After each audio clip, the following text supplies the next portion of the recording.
Одним из ключевых объектов здравоохранения Якутии, подлежащих модернизации, стала центральная районная больница города Нерюнгри.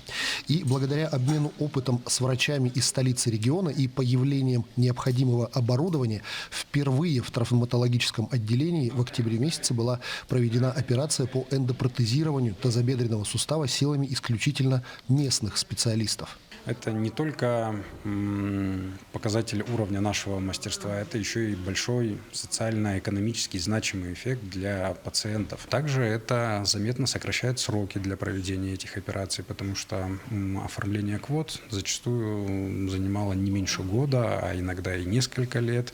Ожидание при таких заболеваниях приводит к тому, что у людей нарастает и атрофия мышц, развиваются другие сопутствующие заболевания.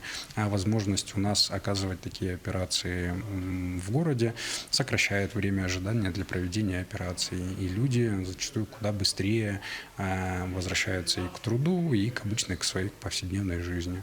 Нерюнгринец Сергей Сидорин получил травму тазобедренного сустава еще 10 лет назад, но на протезирование решился только в этом году, став первым пациентом у бригады врачей Нерюнгринской центральной районной больницы. В начале октября звонок по телефону.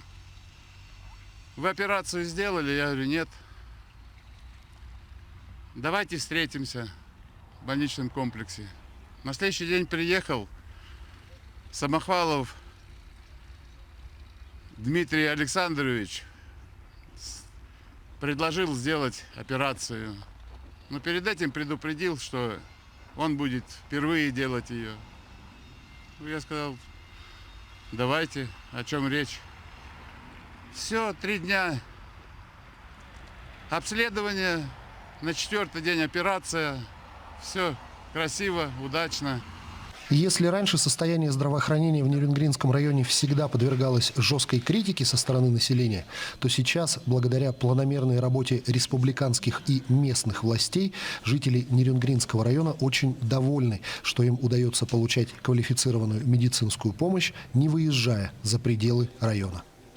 Иван Лазаренко, Захар Головин, Андрей Гаянов, Нерюнгри.